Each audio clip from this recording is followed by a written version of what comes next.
And we're live, and thanks a lot, everyone, for coming out there. And welcome to a very, very special stream tonight. I have my guest here, a special guest that we haven't seen in a while, Dawg from the Dawg Show, otherwise known as John Rabies now. And why rabies and not like salmonella or COVID? Because I like to give people rabies. Okay. Awesome.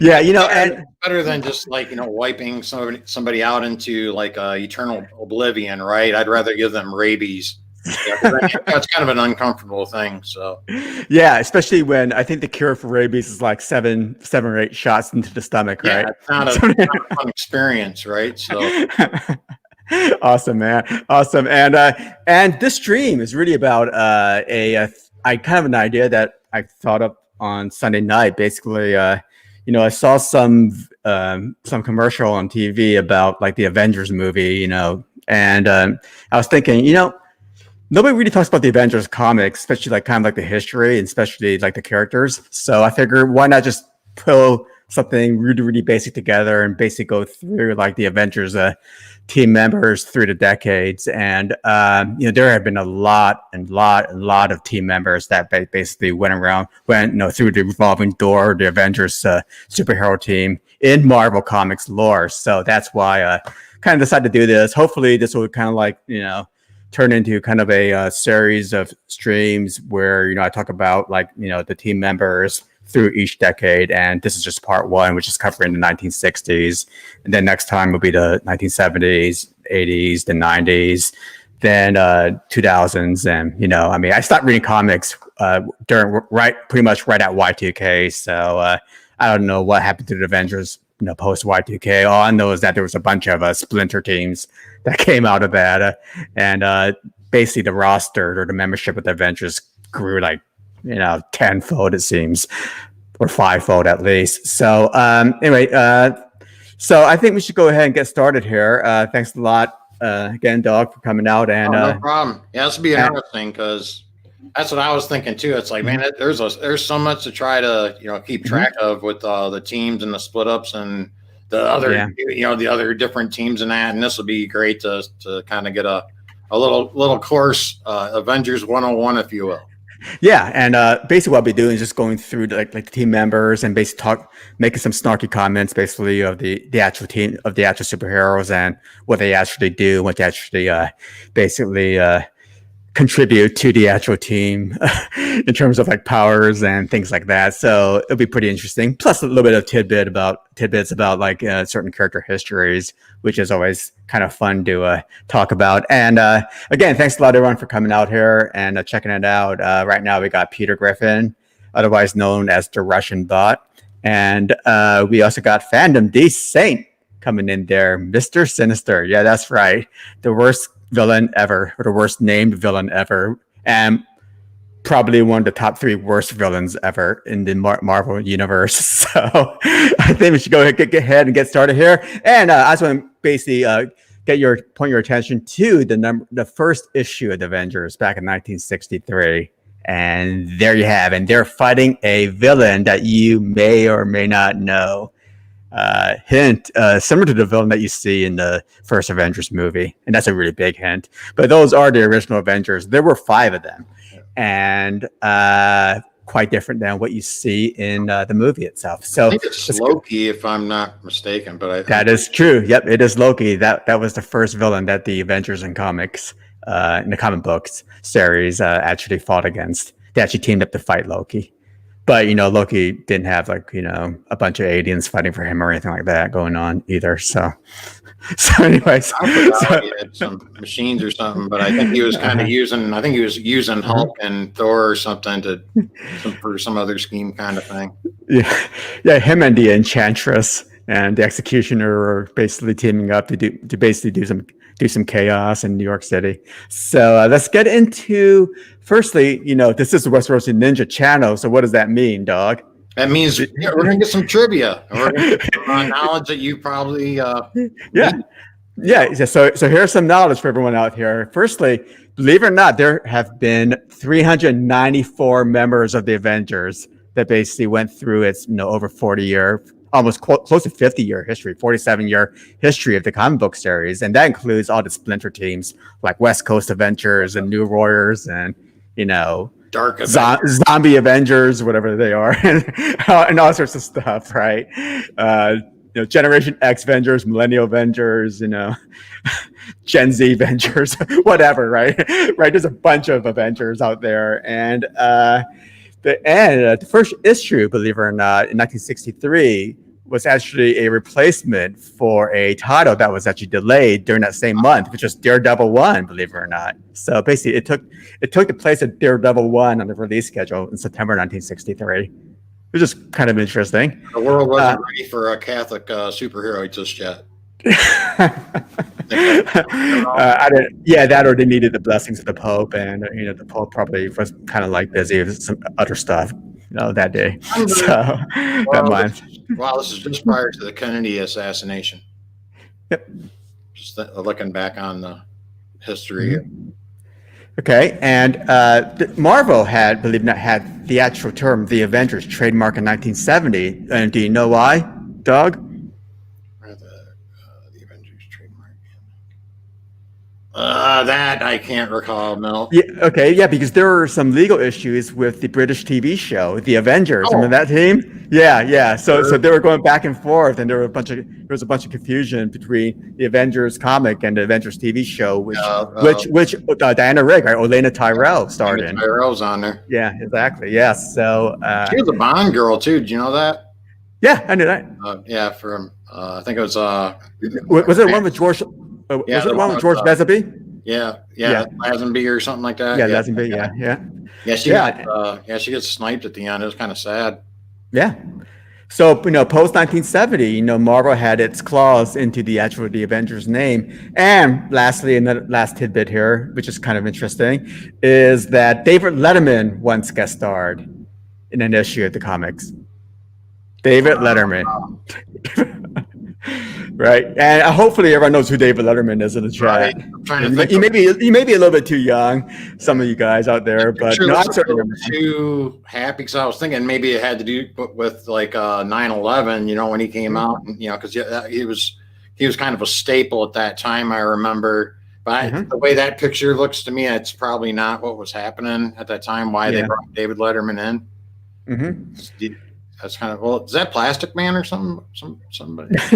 No, it looks like Plastic Man, but that's actually Wonder Man. Oh, Wonder Man, that's right. Yeah, Wonder Man joined the team in the 70s, but that was just kind of like he had a different costume when he first joined in, but then he went into the Plastic Man look later on. Once the 80s rolled around, because in the 80s it was cool to like dress that way. And let's see what's going on here.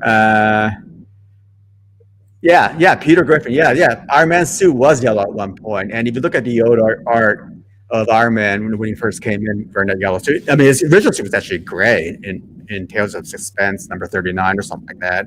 But then once he came into Avengers, then he painted it yellow, I guess, and then like in issue 2, he became like a red and yellow guy.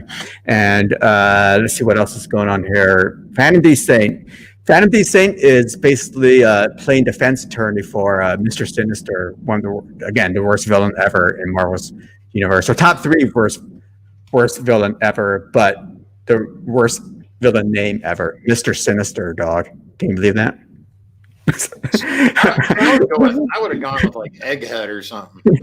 Yeah, Egghead's cool. I mean, Egghead.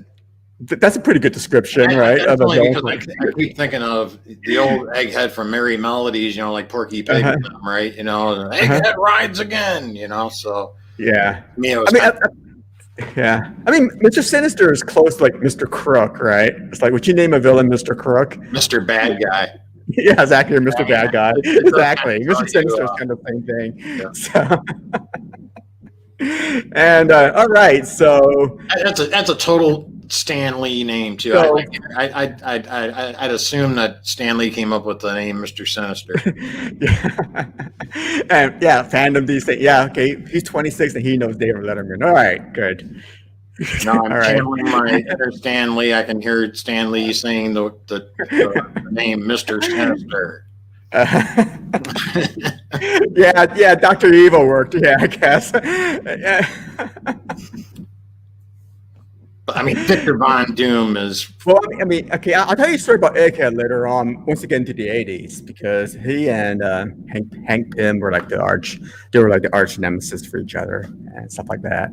But so yeah, Doctor Evil worked, I guess. But Doctor Evil is better than Mr. Sinister, don't you think? I mean, if you had to pick, if you were a villain, what would you pick? Dr. Evil or Mr. Sinister, Dog? Yeah, I think I'd probably go with the Sinister one. Just, really? Wow. it kind of sounds like Sidious a little bit. Sinister, Sidious. They're a little more similar than. I mean, Dr. Evil tells you, hey, this is what you're about. You are the, the Doctor of Evil.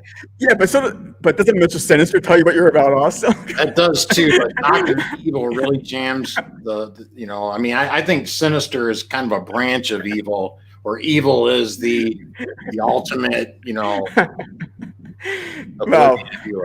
Well, I don't know. I think Mr. Sinister is still lame here. So they're both kind of lame, though. Yeah. Okay, so let's get into the Avengers team members first, and I'm going to start out with basically the co-founders, right, from issue number 1. Okay, there are 5 co-founders of the Avengers, and let's go basically list them. First guy is Iron Man, and you can see Iron Man in his iron suit that looks like pajamas, right? Pretty much. Hey, that's how he was written, man. What can I say? There's no one that can save her. Iron Man, see? Anyway, I think it's pretty cool. But, he appeared in Avengers 1, and he has a really cool suit of armor. So, it's funny. In some drawings of Iron Man, he has like an antenna sticking out, the side of his head. But this picture doesn't have one. I mean, so there were some inconsistencies, in the artwork in Avengers 1. And this picture's taken straight out of Avengers 1, by the way. So let's get into the second one of the other co-founders here. Wasp in there too. And that's Thor, the god of thunder, or the legendary god of thunder, as he would say, and the mightiest warrior of all mythology, right? So he's pretty cool. You like Thor, Dog? Yeah, I like Thor. I have nothing against him or nothing. But yeah. Yeah, Thor's pretty cool. I mean, he's probably like the most powerful Avenger, out of all the Avengers out there. I mean, again, I haven't read really much of anything past Y2K, so maybe some newfangled Avengers will beat him, but I don't think so. I mean, Thor is always going to be like the best dude, the most powerful guy on that team by far. And let's get into another co-founder here, and that's none other than Ant-Man. And this is the Henry Pym version of Ant-Man, if you're familiar with the MCU movies, where in the Ant-Man movies, character, right? Yeah, exactly. In Ant-Man movies, Henry Pym is like he plays some old dude as she discovers the Pym particles, but yet Scott Lang is actually the Ant-Man. Scott Lang is actually Ant-Man 2. And he's also a member of the Avengers too, that we'll get into like in the 90s or the 80s or something like that. But I mean, he was kind of like schizophrenic or had like a multiple personality disorder, because he kept on changing his name a lot. So he appeared as Ant-Man in issue 1, and issue 2 he becomes Giant Man, because the Pym particles you can actually shrink or grow, right? And he figured, I guess, grow and would be more useful to the team actually being like a giant versus being like a small size ant dude. And then a Giant Man was one, then he became Goliath, which is another name, and then Yellow Jacket at the end of his Avengers career, and then he became like a resident research scientist over there for the West Coast Avengers. And maybe he came back as a superhero eventually. Yeah, but if I remember right, he had some domestic issues and kind of got boot for a little bit. And yes, and that was a very controversial thing back in the 80s, what he did. And speaking of who the victim was none other than the Wasp, which is another co-founder, and she can shrink, right? I mean, she basically Henry Pym basically engineered wings into her when she shrunk, so that's why she's called the Wasp. Plus, she has these in her gloves, she has like these electro stingers that Henry Pym created. So she'll just fly around, be really small, and then basically sting people. That's really what she does. In the movies, right? Janet Van Dyne is her name. In the movies, they have her playing like this really top-notch research scientist. But in the comics, she's really just like a wealthy socialite. So that just likes playing the hero. So, but she's pretty cool. And lastly, the last co-founder, the fifth co-founder, is none other than, you got it, the Hulk. The dude with the unlimited rage-induced gamma strength, right? The angrier he gets, the stronger he gets, right? He actually has an unlimited range, supposedly, of how strong he can be. It all depends on how angry he is, evidently. And he only lasted one issue too. He decided to quit the team, and you actually see that little caption. I don't need any of you. I'm Mr. Hulk. He just basically jumps off and walks away from those guys, the Avengers. Oh, that's don't they get Steve Rogers in or something like that, and he gets mad because they brought him in, or he got no. Steve Rogers hasn't appeared yet. Hasn't appeared yet when the Hulk left. Okay. If you read Avengers 2, I think what happens is that him and Iron Man get into some fight. Okay. Okay. Like Iron Man gets into fights with everybody, right? He got in a fight with the Captain America in the movies, right? He just likes to get into fights with people for whatever reason. And that's right. It might be actually, I think it might be actually all of them just are kind of afraid of Hulk because he's kind of unstable. I think that might have been it. And then so he just kind of left. Strongest Avenger, even Hulk. He's going back to Thor. Oh yeah. Okay. Well, yeah. I mean, Thor with his hammer, I think, can beat Hulk. I mean, Hulk is just strength, right? It's tough to say. It's tough to me. I mean, I think the hammer and being a god, kind of like I mean, you basically need like Superman to beat Hulk. No, you don't. It's an easy way to beat Hulk. You can basically, if you had gravity control, you can just make him really light and he'll just like float off. That's true too. Yeah, or the Vision. I think the Vision can beat the Hulk, honestly, which we'll get into later. You know what the Vision is. Because Vision appeared in the movie as well. So let's see here. Yeah. Okay. Well, I mean, the whole alcoholic angle, okay, with Tony Stark fandom, it's not come up here in the FDS, in the StreamYard thing, but the whole alcoholic thing really didn't come into play until about the 70s and early 80s. I mean, because Marvel wanted to address issues, right, of drug abuse and everything else, right? So that's when the whole alcoholic stuff happened. At this point, Tony Stark was just a rich playboy. Unless you want to assume that all playboys are alcoholics. They were doing that with a lot of different comics around that time too, like Spider-Man. I think Gary Osborn getting into it, and maybe some other stuff with Daredevil. Also, I think they had. Yeah, but they were all around. Yeah, and then in DC, like the Green Lantern stuff, I think Green Arrow was getting into some drugs as well. So it's just a big thing like that. So, but we're in the 60s here, right? So, it was pretty early 60s. So it was still pretty clean in terms of what their characters were, other than they were playboys, right? That's the worst thing you can be, is a playboy, evidently. So, and okay. So I was going to say something else, but that was kind of like, that wouldn't be right. So anyway, so let's get into so basically these are the co-founders, right, of the actual team. So let's get into basically what the who the recruits are, right? From now on, every single team member I go through are actual recruits now into the Avengers, right? They're not original anymore, obviously. And the first recruit we come up with actually appears in Avengers number 4 in 1963. And take a wild guess who that is. Captain America. Yes, right. It is Captain America, and you see basically the Wasp there. You see Giant Man there, right, in the cursor. There's Iron Man. It's red and yellow now, right? And good old Thor and the Hulk's gone, and they're battling the Submariner. Remember that guy?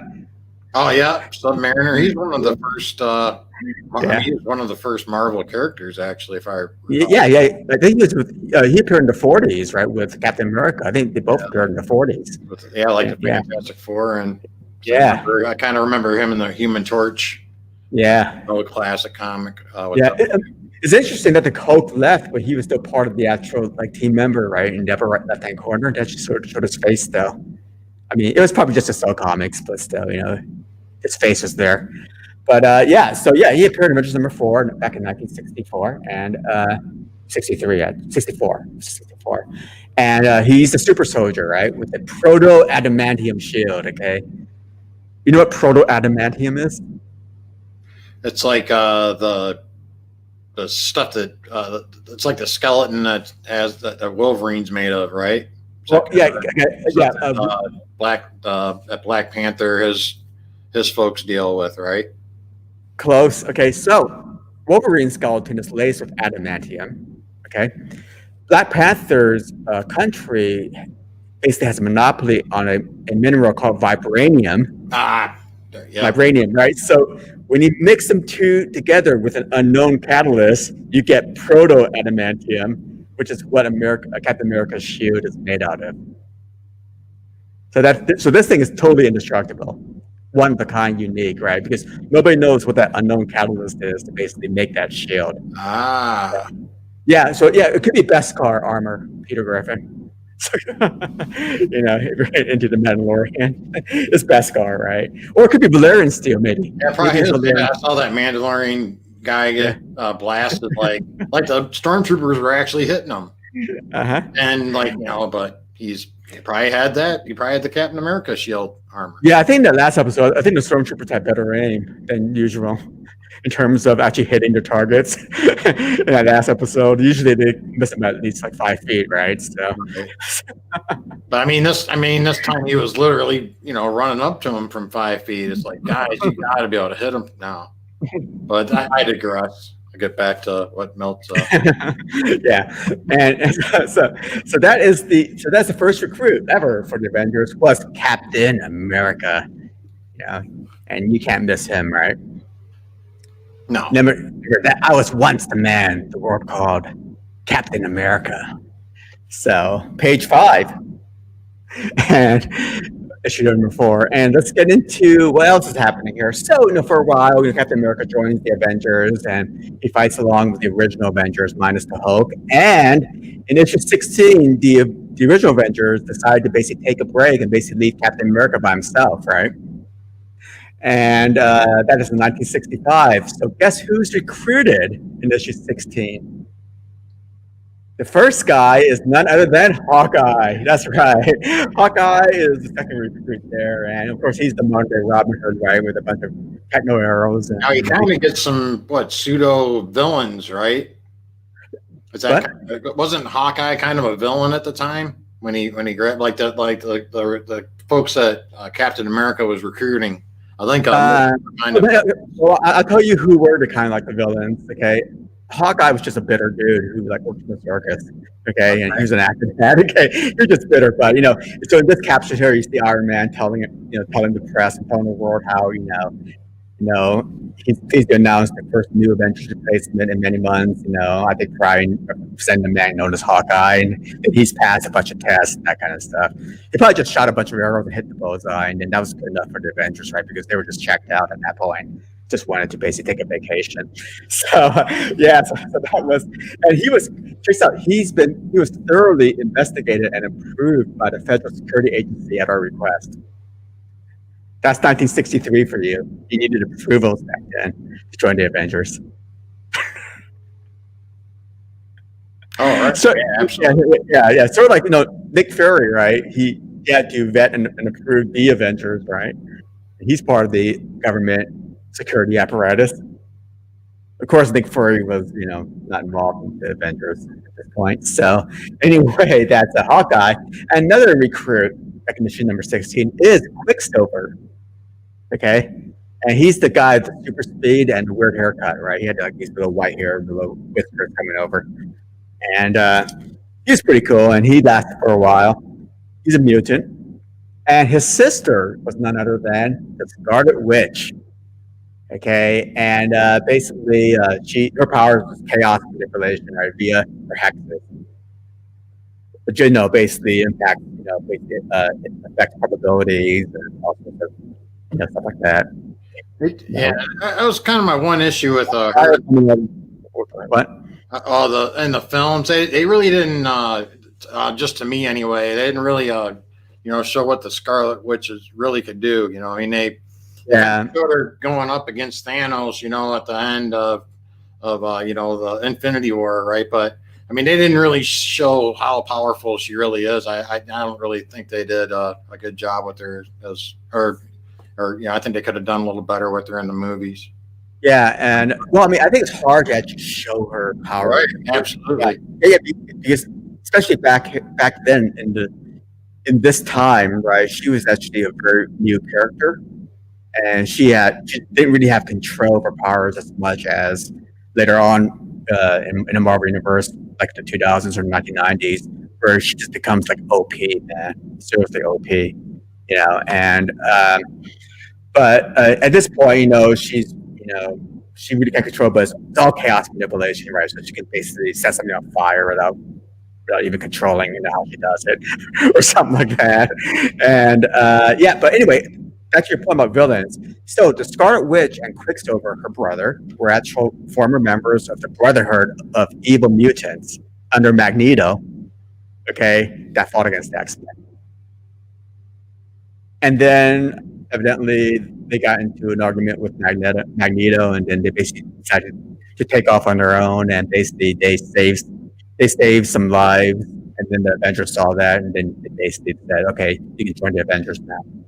I think in the MCU, it's basically they leave Ultron, if I remember. Oh, yeah. Okay. So I didn't watch Avengers. Okay, yeah. So, sorry to spoil that for you, Mel, but yeah, they were working with Ultron, and then they got upset, and then they got split up. And, well, I don't want to spoil that movie for you. So.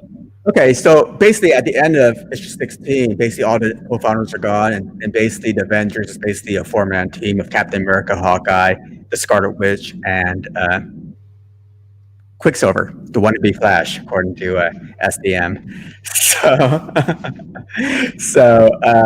And that is it for issue number 16. And then they kind of did their thing for a while.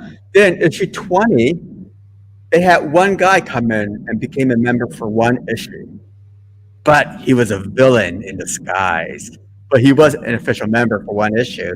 And guess who that is? It's the dude right there standing, holding a sword. Guy, what was his name? It's something. His name was called the Swordsman. Yeah, Swordsman. It's a Swordsman. So you can see how they really thought about the character names at this point during this time. Actually, it never really changed until because the 80s had Mr. Sinister, right? So they really still didn't think about it. But anyway, so he was a member of one issue, Avengers number 20 and 65, and he was an edge weapon specialist, but he had a really cool sword. He was going undercover. He was undercover for the Mandarin. Remember that villain? Oh yeah, from Iron Man. Yeah, from Iron Man. Yeah, he was an agent for the Mandarin. So basically, he had like these jewels that he can press in his sword, and basically it would throw out beams. Like you see that picture there, zap, right? He almost hit Hawkeye with one of those beams. But he was actually kind of like he actually had morals, because at the end of the day in this issue, even though he turned cloak and was an undercover agent, he actually then kind of went against the Mandarin's wishes to destroy the Avengers also. So he was an anti-hero, right? He's one of the first anti-heroes, I guess, if that's the he's name. Kind of like the Hound back in the day. Yeah. He was a villain with ethics or morals. So. Gotta have a code. Yeah, so basically, after this episode, once he turned cloak, they basically expelled him. So, but he comes back later in the 70s. So, and then we go into issue 45. Okay, and who's your next guy in 45? So, our next recruit in issue 45 is going to be this guy's a super adaptoid, which is a pretty badass villain by himself. Okay, because you have Captain America, you have Goliath now, that's Giant Man / Ant-Man. Scarlet Witch is down, Hawkeye. This dude is the new guy, and he's none other than Hercules. Comes into the scene, and he actually joins the Avengers in 45. He actually was basically hanging around the Avengers like in issue 38 or 39, but he actually officially joins the Avenger in 45. And then he's a Greek demigod with super strength, right? Okay, now I'm going way back into my Marvel history banks here. Okay, And then they used to have this comic called the Handbook of the Marvel Universe, where they actually gave strength ratings for all these characters with actual quantitative kind of statements. And then they were saying that Thor can lift 95 tons. Okay, and the only one that can beat Thor was like the Hulk, which wasn't measured, right? Because it all depends on how angry he got. At Hercules, you could lift like 100. So Hercules is technically, at least up until I stopped reading comics, was the strongest hero, I guess, in the Marvel universe at 100, tons. Discounting extraterrestrial beings like Galactus or something like that, right? Because I don't know how much they can lift. Right. So, I'm just brute strength, but yeah, that makes sense. Yeah. So Hercules, man, Hercules. Yep, he was an Avengers. He's an early Avenger, and so he kind of hung out. Basically went in and out of the Avengers team over the years. And we go now into issue 52 here, and guess who joins the crew in issue 52? The Grim Reapers. Well, he's the villain. He's the villain in that. Black Panther, it looks like. Yeah, that is correct, Dog. In 1968, in Avengers 52, Black Panther joins. Right, we know this guy from the movies as well as from the comic books. He's the guy in the black suit, Prince of Wakanda, becomes King of Wakanda, and he has the enhanced strength and agility, and he has a pretty cool suit with those little claws and the vibranium that kind of retract out. So that is the Black Panther, and they team up and fight the Grim Reaper. So that's he joins in issue 52 and 68. So we're getting close to the end of the 60s here. I guess the 60s was actually relatively stable if you think about it, right? Not many characters have come in and out. Maybe we got like 8 so far characters. Yeah, right. Dog, 9. The one thing, if I correct me if I'm wrong on this note, but I think they had a limit on like the Avengers can only have like 7 people at the most. Or okay. So in the early 80s, the government decided to take control of the Avengers, to try to take control of the Avengers, and they actually put a limit on them, right? In terms of how many members can be on the roster at once. I don't think these guys ever had a limit. Okay, Avengers never had a limit. Because I was like, well, that makes sense that they would only have about 8, within a few years, because I think they had a limit of only like 7. There can only be 7 members. But I might be wrong on that. Yeah, I think it's just because the team dynamics and everything else, just like 8 was a good number, or 6 was a good number. When the government got in, and we got all the splits and all the other stuff, they all assemble eventually. Exactly. Yeah. Sort of like well, I mean, I don't want to get into that, but anyway, so let's get into. Back in the 80s, it was Peter Gyrich. I'm not sure if he appears in any MCU movie. Does he appear in an X-Men movie, like Peter Gyrich? I'm not familiar with. But he's a character. He's a liaison for the NSA, and he actually comes in, actually puts a hard limit on them, like an actual stated limit that the government says you must have 7. Okay, and it was actually controversial because if you look at the team members, it was very controversial, like who got to stay and who didn't get to stay, because the government told the Avengers these are the 7, right? So and a lot of people got pissed about that. So anyway, that's Black Panther there. Gotcha. And I think we're going to go into our next recruit here, and he appears in issue 58, 1968. And guess who this Avenger is? Very iconic Avenger. Just it's joining with us now. Yep. Iconic one. Who else am I missing here? That's like super duper. Okay, look in the background of the comic. Oh, that's not Hawk? Oh, Vision. Yep, it's the Vision. Yep, it's the Vision. He joins in issue 58. He first appears in 57, but then he actually joins the Avengers in 58. And he's not he or she, but in it, right? He's an android with a male personality. Basically the person that created the Vision was Ultron, right? And Henry Pym actually created Ultron. So Henry Pym is like the grandfather of the Vision, if you think about it that way. And he was instilled with like brain patterns of a dead Wonder Man, but we'll get into that later on because Wonder Man's pretty cool. Yeah, but I thought it might have been. I thought he had some connection to Human Torch also, like his body, body design or something like that, or not. I don't know anything about that. All I know is that he was just created by Ultron and that with the red synthesoid body. So.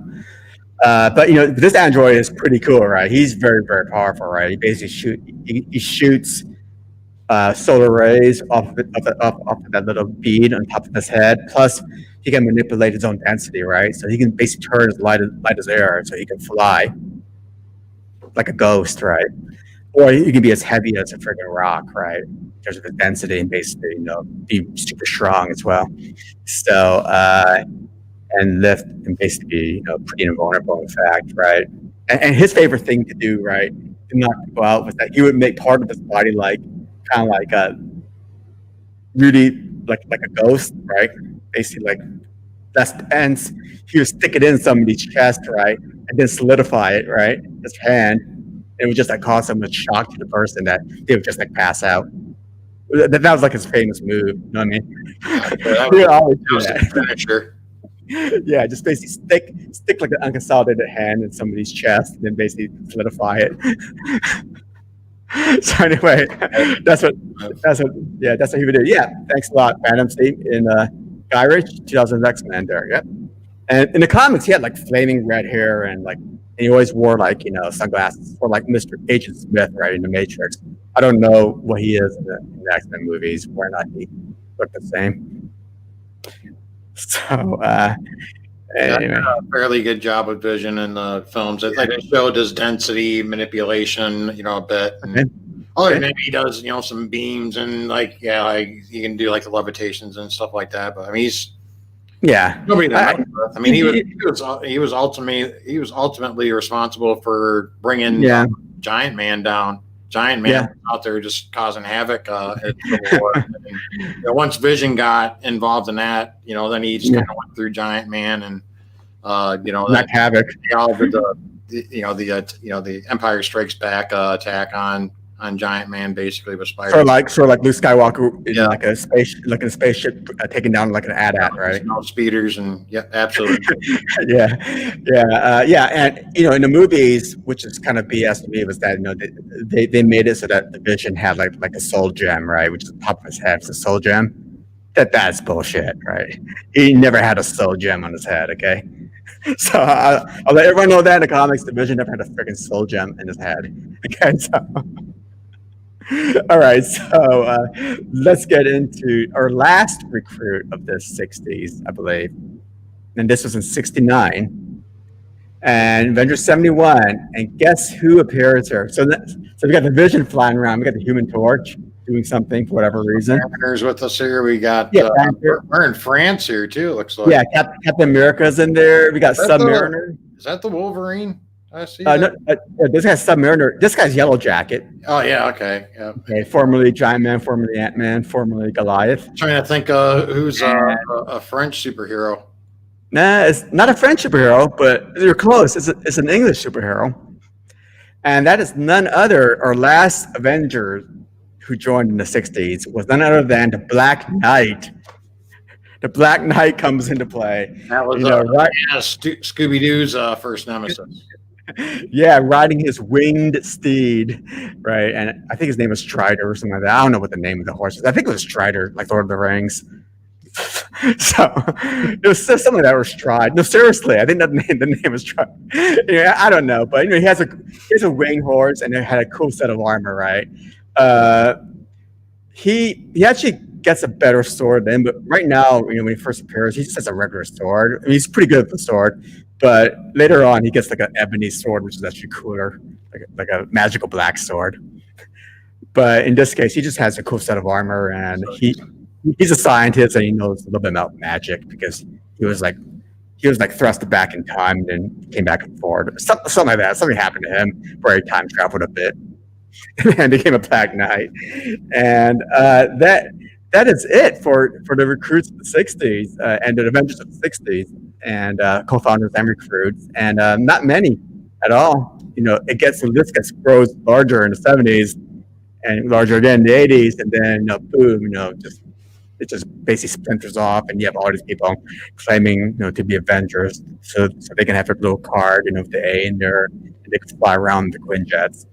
And in terms of a summary, so this is who we have. We got about 14 Avengers that basically were official Avengers in the '60s. There, Iron Man, Thor, Ant-Man, Wasp, Hulk, Captain America, Hawkeye, Quicksilver, Scarlet Witch, Swordsman, Hercules, Black Panther, Vision, and Black Knight. Okay, and these are the official Avengers. I'm not saying that there are other characters that became Avengers later on that should be part of this time period, but they were not, Avengers during the '60s. Okay, they became Avengers later on, like people like Wonder Man, things like that. Spider-Man was an Avenger.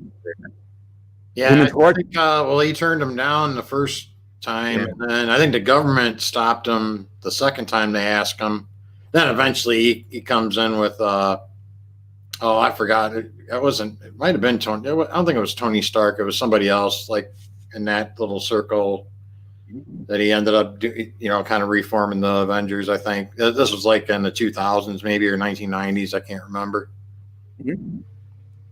Excellent. And anyway, that is all for tonight. Really, really short stream, basically going through basically the roster of the 1960s, with some bits of information of each of these characters.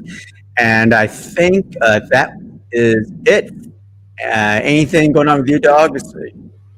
These days? I just had a great time here tonight talking some Avengers and getting a little history lesson here. And yeah, great stuff. Great to do a stream with you.